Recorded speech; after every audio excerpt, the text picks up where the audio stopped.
Hi everyone, welcome back. Today's video is going to be on the Face Candy Atlantis palette.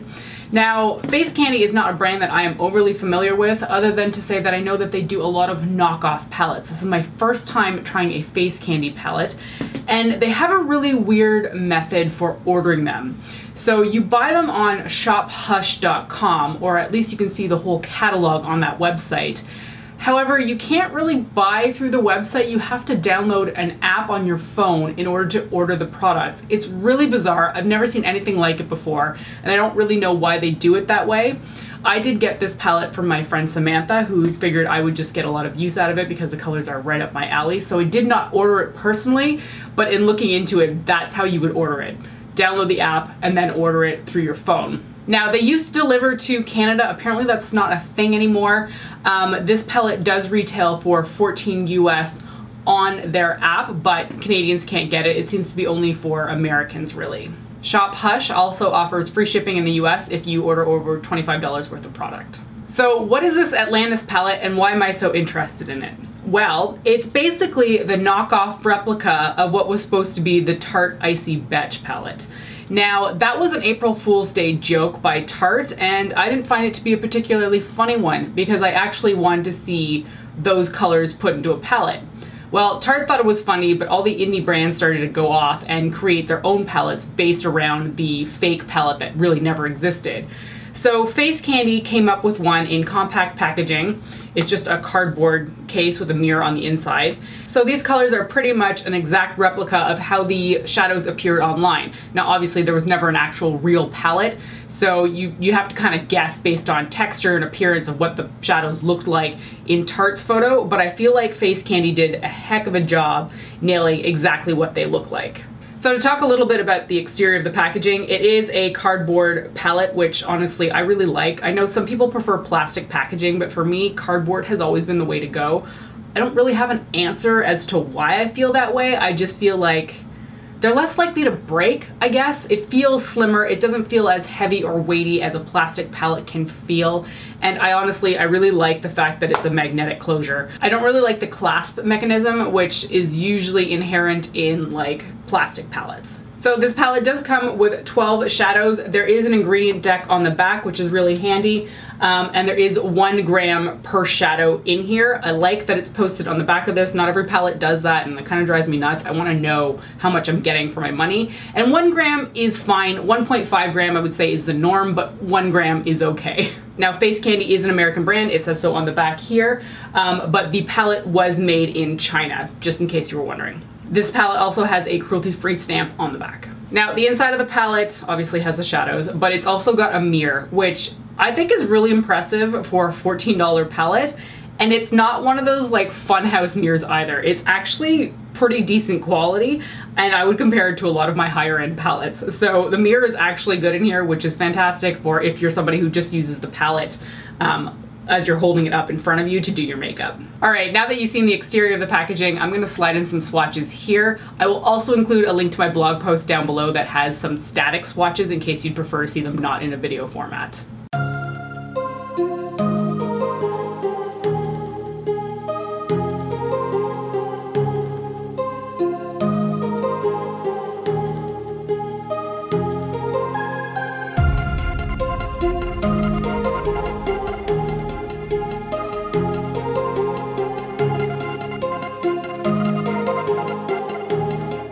Alright, now that you've seen the swatches, let's talk a little bit more in depth about the specific shadows in here.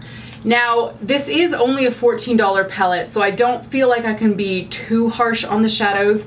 There are some problems with them, but there are some surprisingly good ones in here as well. The number one thing I need to mention is that these shimmers are best used wet. Damp your brush with like a spray or even just dunk your brush in water. A synthetic one works better for this. And then go into the shadow. They won't form hard pan, but definitely do that for the shimmers because I just didn't feel like the shimmers came off very well when applied dry to my eye. I tried twice and I was like, no, not doing this. The shimmers just look so much better when your brush is wet. That's how I applied my lid color today with a wet brush. So if you take into account the fact that you have to use the shimmers wet, some people may not appreciate that extra step, but they work really well when they are wet, so I'm not gonna fault them for that. The mattes are quite pigmented. almost excessively so because they're incredibly powdery. So when you're dipping your brush into them, actually you can see probably quite a bit of kick up and like dents in some of these shadows. When you stick your brush into them, it kind of poofs everywhere and causes almost a little bit of a crevice in the shadow, just because I feel like there's not a lot of binding agents in this palette. So the powder comes off quite heavily on your brush. I had to tap off a ton before I went into my eye. And then once you apply it, it might be based on my primer, but some areas kind of stuck a little bit more than others. The texture on these is quite powdery, verging on a little bit chalky.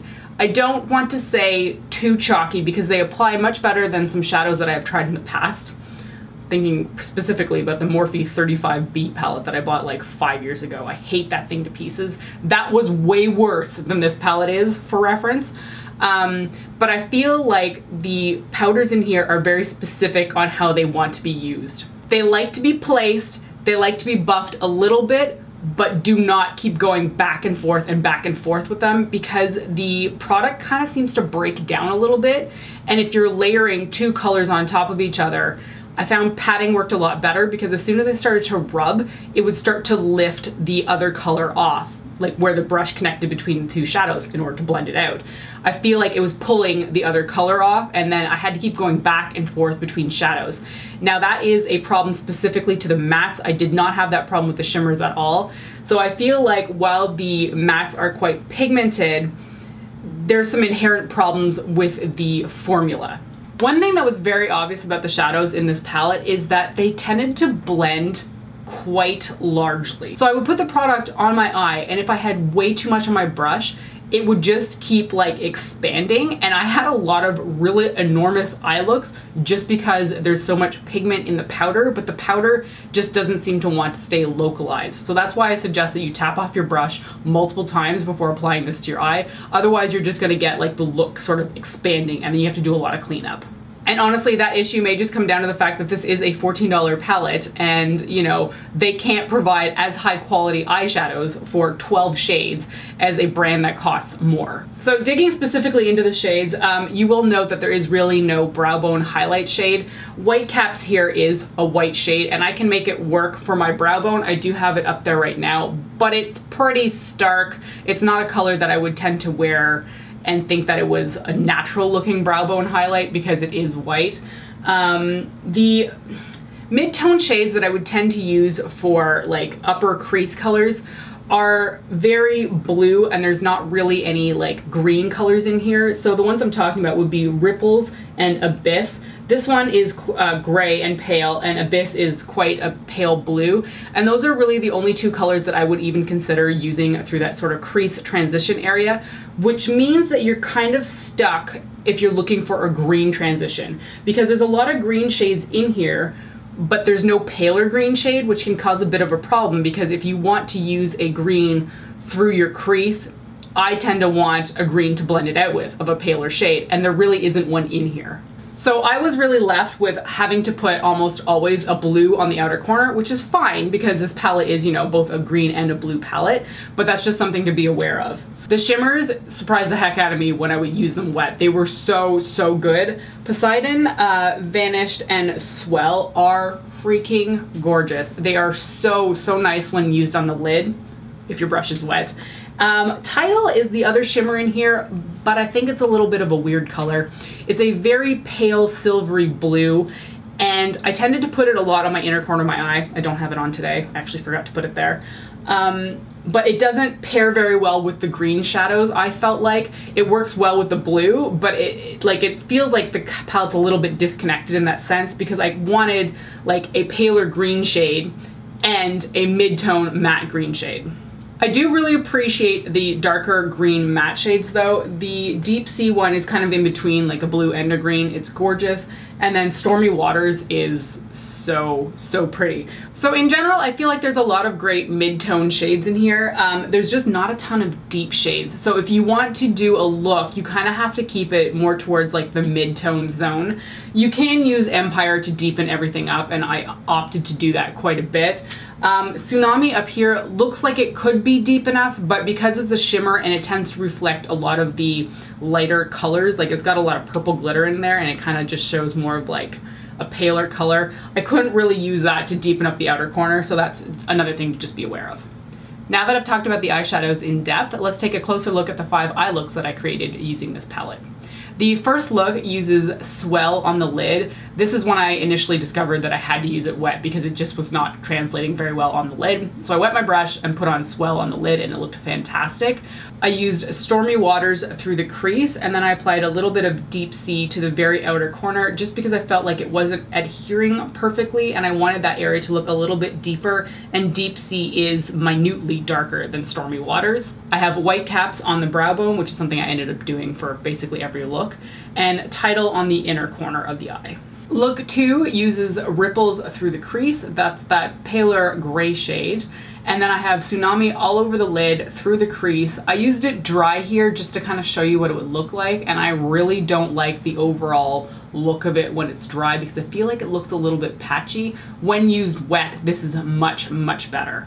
I also use Title again on the inner corner here as well, just because there really is no paler shimmery option, and then white caps on the brow bone as well. Look number 3 uses Ripples on the lid, Abyss through the crease, and then Empire on the outer corner, and then of course white caps on the brow bone, and I applied it on the inner corner here as well. This one was one of those looks where I felt like the upper edge of my crease sort of just kept expanding and growing, so I had to go back and clean it up quite a bit. Look number 4 uses Poseidon on the lid, which is such a gorgeous shade. Then I use Stormy Waters on the outer corner and through the crease, as well as along the lower lash line. I use Title on the inner corner and then white caps on the brow bone. This is another one that the color just kept kind of expanding. I don't really like how my lower lash line is blended out right here. I feel like it's a little bit like I didn't spend enough time on it, but the overall look was quite pretty. For today's look, I have Abyss through the crease, and then I use Poseidon on a wet brush all over the lid. I then deepened up the outer corner and crease with Empire. And this was a look I knew I wanted to create from day one with this palette because it's just the kind of shades that I gravitate towards, so I was saving it for this video just because I know that this color combination looks really good. So Poseidon is not only on the lid, it's dragged all the way around along my lower lash line, and then I used Empire to deepen up the very outer corner of the lower lash line. I managed to keep these shadows pretty localized because after having done 4 looks already, I had a basis for how big the look could get if I let it. However, I still wanted to blow it out a little bit, so I took Abyss, which was also my crease shade, and then applied that to the very edges along Empire to sort of expand the look. I like it when I'm doing it intentionally, but I don't really like it when the shadow kind of does that and it's unexpected. And of course I have white caps on the brow bone. Alright, so final thoughts on the Face Candy Atlantis palette.